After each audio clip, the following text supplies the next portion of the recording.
Hello once again, everybody, and welcome to Hurricane Game Day, presented by Williamson Automotive. Coming up on the show, we'll talk baseball with Hurricane skipper Jim Morris and track and field with head coach Amy Deem. On the basketball court, Jim Larenega's team earned their 9th conference victory with a huge road win, 54-48 over Virginia. Miami nearly won the game in regulation.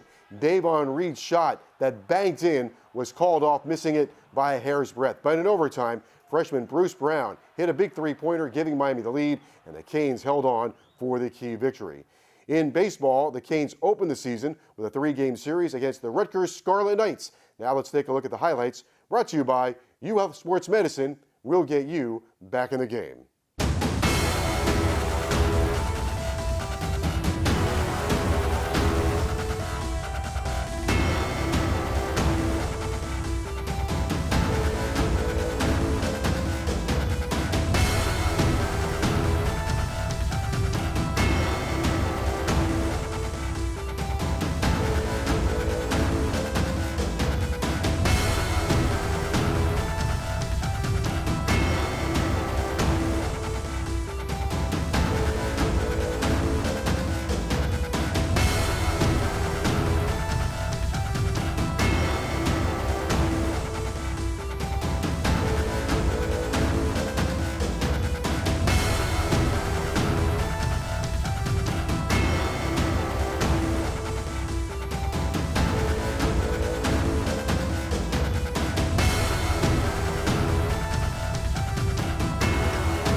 We continue now on Hurricane Game Day, presented by Williamson Automotive.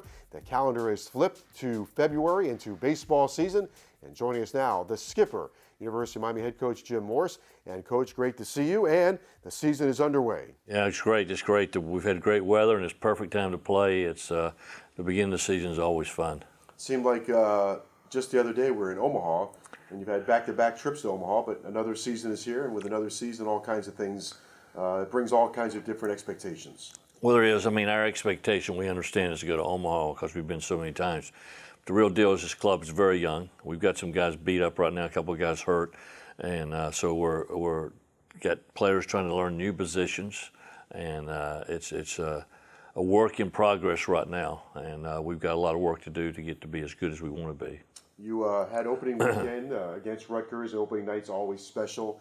And that was a well-played game. You ended up winning the series. You took 2 out of 3. What did you find out about your team? Well, we played. I thought we played really good on Friday and Saturday. We pitched good. We played good. Our bullpen did good. We got some big hits. And then Sunday everything kind of fell apart. You know, and I guess that's what happens sometimes with a young club. But we didn't pitch extremely well. We didn't play good defense. And if you don't pitch and play good defense, then you're going to lose. And we did one good thing is we were fighting back, and we scored some runs to fight back. But every time we answered with 2 or 3, they answered with 2 or 3 more. So it was a crazy game and a kind of a frustrating game, to be honest, to watch for me as a coach. But you know, with a lot of young guys, we had 8 position players, and 5 of them were rookies. And when that happens, you know, you're going to have some growing pains. You go back to Friday night, the opener. Jesse Lapori was your opening night starter. I think maybe you had him on an 85 pitch count. He hit 84 and pitched just a beautiful game, really turned in a nice gem. He did. He had good stuff. You know, he had his good fastball, you know, in the low 90s, but his best pitch probably was his slider that day, you know, but he threw good, and it was fun to watch Jesse. And there was some pressure pitching on Friday nights, and he handled that very well. And then on Saturday, Jeb Barkfeld went for you. His first career start at the University of Miami had 1 rough inning around the 3rd inning, then really pitched a nice ball game for you. Well, Jeb's pitch is good. These 2 guys have been our most consistent guys, really, that are in the rotation Friday and Saturday. And Jeb's a JC guy that's very mature, and I expected him to pitch well, and he did a great job. I said, I guess if you're an old-time Hurricane, well, a 1980s Hurricane, Jeb Barkfeld was Dan Davies. If you're a recent Hurricane, he's Eric Erickson. Yeah, well, I guess he throws harder than Eric did. Oh, he's he's a upper 80s to 90 guy. I mean, it's amazing. I don't know how many years ago, but 10 years ago, 15 years ago, if you had a guy through 90, it was like, ooh, 90. Right. But today that mark is 95. There's so many guys that throw 95, it's unbelievable. And some great arms out there, particularly in our league. The ACC is a tremendous league, and we see a lot of really good pitching. You mentioned moving guys around, and Chris Barr is coming back from an injury. Johnny Ruiz is your DH, so your lineup is a little bit incomplete. Well, it is. I mean, I feel like we're much more settled with Johnny in the lineup because he's been in it for 3 years, playing short or second, whichever one it may be. But with him not in the lineup, we got Romy playing a position he hasn't played at second base, and Galley playing short, who's a rookie, a junior college guy. That again, he's going to be an adjustment for these guys with the good pitching we see and the good teams we play. By the way, Romy Gonzalez was funny. We're all talking about pitching and defense on Friday night. It turned out to be that way, but Romy Gonzalez hit a monster home run. He did. He's strong. I mean, he's a very talented player. He's got good speed, and he's 6'7", 60 guy, and he's got a good arm, and the ball jumps off his bat. He's strong, and he's a very physical guy for a second baseman for sure. Coming up this week, it's the renewal of an old rivalry. Two of them, as a matter of fact. First up, FIU. Well, FIU, it's good to get back playing. I'm trying to think back, really, the last time we played them, of course, was in the tournament here, and FIU was very excited, and we had a sellout, and it was a great atmosphere to play. And the deal is now our players are excited about it, and I know our past players that didn't play against them, have a lot of friends on that team, so it's going to be a good game. Miguel Melendres, right. Got to get it straight. Coach Melendres, may I better say, but I've known him for a long time. He did a good job at Bethune-Cookman, Alabama State, played in both places, and I expect him to do a very good job at FIU. And then on the weekend, you've got the Florida Gators. So you go up there this year, and once again, the Gators are ranked very high. Should be a very competitive series. What are your expectations there? Well, they got a lot of guys back, and they had the top recruiting class in the country. And they're, I don't know whether you can say they're better because they were definitely, in my opinion, the most talented club we played in last year. And we played some really good teams. I mean, our RPI was 1 last year, so we played some good people. And that's the rating power index. If people want to strength of schedules, they were very good, and they're going to be very good again. It's a challenge. It's a tough place to play at, Florida for sure. But I'm looking forward to going up. The weather's supposed to be pretty good. Yeah. First time in a while the weather's been. We've gone up there. And it seems like when we go to Florida, that weekend is the coldest weekend of the year. Yeah, and that's good because good that's not cold because they have some hard throwers that can bring some heat and throw the ball on the inside half of the plate, but they've always had some flamethrowers out there, and again, they've got a very good starting rotation. Well, they do, and they got a really good rotation and bullpen, so they're good. They're going to be challenged. We're going to have to pitch well. We have to play good defense and get some timely hitting, as they say in baseball, but we're going to have to do the little things to win. You look back at your team the last couple of years, and you've dominated ACC play. You've really done well there. Is that this part of the year as you try to build up toward ACC play to get your guys to peak as you go into March and into conference play? Well, you do, and playing Florida has been a very talented team the last few years, and team has been tough for us to play.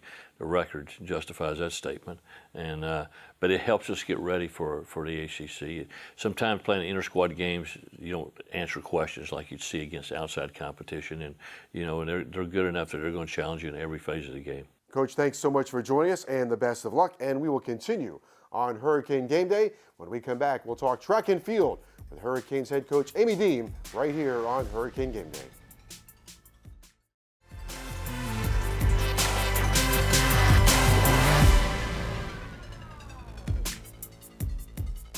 Welcome back to Hurricane Game Day, presented by Williamson Automotive. All right, now let's talk about University of Miami track, and joining us, Hurricanes track coach Amy Deem. And Amy, thank you for being with us. Thanks for having me. Amy's had a tremendous career. We could spend the entire show on your career, but let's jump into the ACC Indoor Championships that are coming up, and you are the defending champs. Yes, a lot of pressure, but we're looking forward to it. It's going to be a great competition at Notre Dame. Florida State, Clemson. It's going to be, I think it's going to go wire to wire on repeating the championship. But we're focused, we're training well, we've competed well, so I like our chances. You oversee, we should say, both the men and the women. and have done that for a long time now. What's that like for you? I love it. You know, it's what's happening in college sports right now. There's only 2 or 3 programs that aren't combined in track and field. So to be one of 4 or 5 women to lead a Power 5 school in men's and women's track, it's awesome. I like the interaction with the men and the women, and it's just, you know, I have a great job. Let's talk a little bit about your staff, and you've had a couple of new members of your staff. Yeah, we do. We are fortunate to bring in help with the sprints, mainly responsible for the men's sprints, Diego Flacor. He's coaching like I said, mostly our men's sprints, and then in our field events, long jump, triple jump, multi-events, Keith Hurston. So they've been a tremendous asset to our program. We have a great staff right now. The associate head coach Corey Young is responsible for the throws. So I'm really excited about the staff. I think we're really doing some good things. We've been recruiting well, and they've just both been great additions to the staff. And I guess as the head coach or the overseer of both men and women, you don't have a tower out there, but you've got to be in a lot of different spots. Right. You know, and track's a little bit different because you kind of have mini head coaches, you know, like Corey with the throws or Coach Diego with the men's sprints. But again, yeah, you oversee everything, but it's like anything. You're only as good as your assistant. So to have a quality staff surrounding you is only going to, make it better for our student athletes. South Florida is a great place at the University of Miami to be a part of track. We have glorious weather. I see you out on the track all the time. A lot of meets are coming up. Let's talk about an overview of your teams, both on the men's side and the women's side. On the women's side, we're led by, this year alone, 3-time ACC Performer of the Week, Shakima Wembley. She was also our first National Athlete of the Week, so she's having a tremendous season. She's leading the country in the 400 meters. She has the #1 time in the country, so she's going to be a big part of our success next weekend at Notre Dame. She's also the repeat Indoor Performer of the Year, so we look for big things for her and the rest of the season. We also have a great group of sprinters, and we have 2 transfers, Michelle Atherley in the heptathlon that we're excited to have, and then Christina Knott, and she'll help us a lot in the 60 and the 200. So we've got to, we look to really score well in the 60 hurdles. We have another senior who's doing a great job for us. He's one of the top times in the country, Ebony Morrison, who's also a South Florida product. So we're very strong.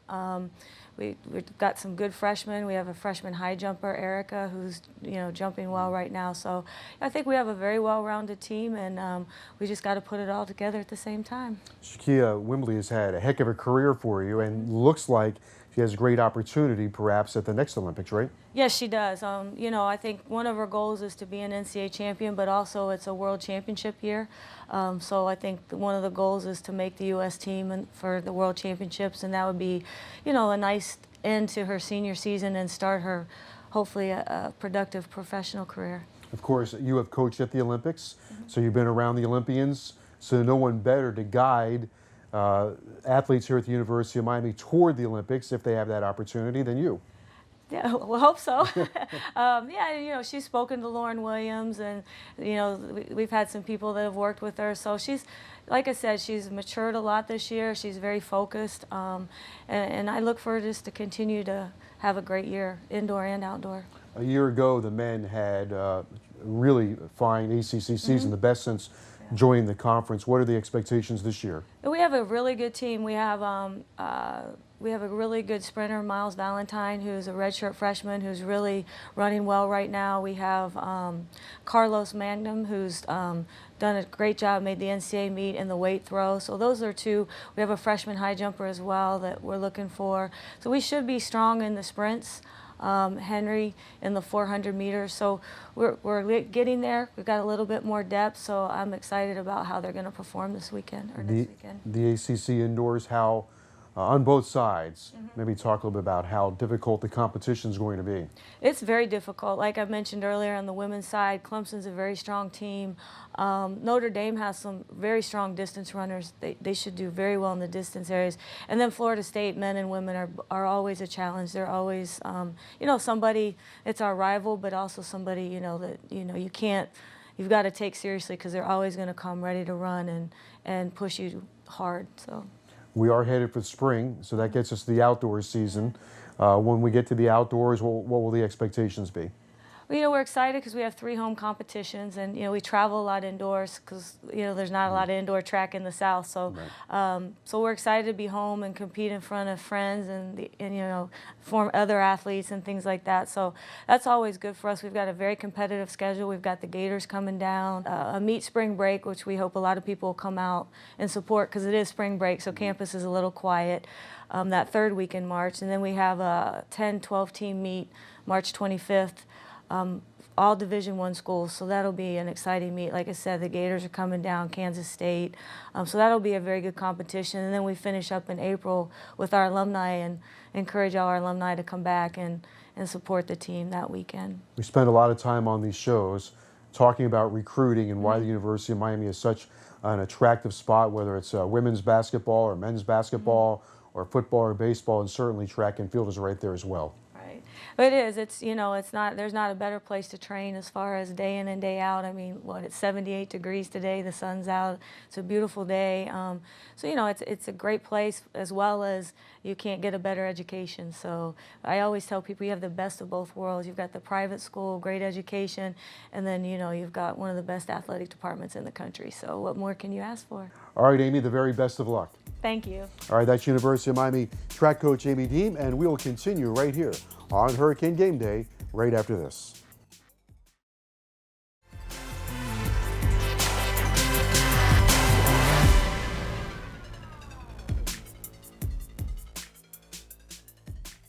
Welcome back to Hurricane Game Day, everybody, presented by Williamson Automotive. Let's take a look now at the upcoming schedule for the University of Miami.